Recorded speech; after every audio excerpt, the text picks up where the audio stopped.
यह कहानी है भगवान कृष्ण की प्रिय भक्त कर्माबाई की। कर्माबाई बचपन से ही अपने पिता जीवनराम को कृष्ण भगवान की पूजा करते हुए देखती थी। वह कभी भी कृष्ण भगवान भोग लगाए बिना भोजन ग्रहण नहीं करते थे। जब कर्माबाई 13 साल की थी तब एक दिन जीवनराम को तीर्थ पुष्कर स्नान के लिए जाने की इच्छा हुई। साथ में उनकी पत्नी ने भी पुष्कर स्नान की इच्छा प्रकट की। जीवनराम अपनी बेटी को भी ले जाना चाहते थे, लेकिन दुविधा यह थी कि अगर वह सब घर बाहर गए तो श्री भगवान कृष्ण को भोग लगाएगा कौन। तब जीवनराम ने इस नित्य कर्म की जिम्मेदारी कर्माबाई को सौंपी और कहा कि देखो बेटी कर्मा, सुबह भगवान कृष्ण को भोग लगाने के पश्चात ही तुम भोजन ग्रहण करना। कर्मा ने भी अपने पिता की हाँ में हामी भर दी। अगले दिन सुबह कर्माबाई ने उठकर सबसे पहले गुड़ और घी डाल के बाजरे का खींचड़ा बनाया और भगवान कृष्ण की मूर्ति के सामने रख दिया और बोली, भगवान मैंने आपका भोग रख दिया है, आपको जब भूख लगे तब खा लेना, तब तक मैं घर के काम पूरे कर लेती हूं। इतना कहकर कर्मा अपने घर कामों में जुट गई।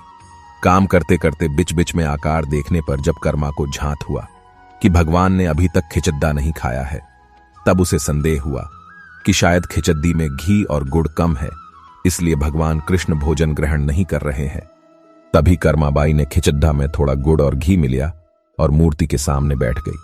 वह बोली, भगवान मेरे पिताजी जब खिलाते हैं तब तो आप खा लेते हो, तो अब क्यों नहीं खा रहे? और अभी तो पिताजी बाहर गए हैं, उन्हें आने में बहुत दिन लगेंगे, तब तक आपको भोग लगाने की जिम्मेदारी मुझे दी गई है, इसलिए जब तक आप भोजन नहीं खाएंगे मैं भी कुछ नहीं खाऊंगी। इस तरह जिद पर अड्डी नन्ही कर्मा की प्यारी बातों से कृष्ण भगवान का सिंहासन डोल गया और फिर मूर्ति में से आवाज आई, बेटी कर्मा, तुमने पर्दा तो किया ही नहीं, तो मैं भोजन कैसे ग्रहण करूं? तब कर्माबाई ने मूर्ति के आगे अपनी चुनरी का पर्दा किया और कुछ ही समय में कृष्ण मूर्ति के सामने रखी खिचड्डी की थाली खाली हो गई। अब कर्मा रोज सुबह सबसे पहले कृष्णा को बाजरे का खिचड्डा खिलाती और बाद में खुद भोजन ग्रहण करती। कुछ दिनों बाद घर लौटने पर कर्मा के माँ बाप भी कृष्ण की लीला देखकर दंग रह गए।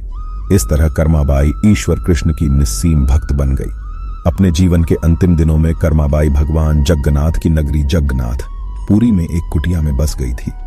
वहां पर एक दिन कर्माबाई की कुटिया के सामने एक तेजस्वी कांति वाला बालक आया और उसने कर्माबाई से कहा, मुझे भूख लगी है मां, खाना दो।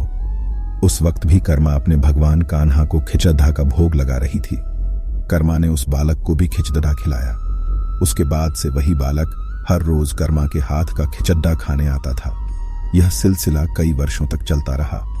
वह बालक कोई और नहीं, स्वयं जगन्नाथ भगवान थे, क्योंकि जिस दिन कर्माबाई देहांत हो गया उस दिन जगन्नाथ भगवान की मूर्ति की आंखों से आंसू बह रहे थे और उसी रात मंदिर के पुजारी के स्वप्न में जगन्नाथ भगवान आए और अपने दुखी होने का करना बताया कि उनकी परम प्रिय भक्त कर्माबाई गोलोक से धार गई है। मैं रोज सुबह उसके हाथ की खिचड्डी खाता था, अब मुझे खिचड्डी कौन खिलाएगा?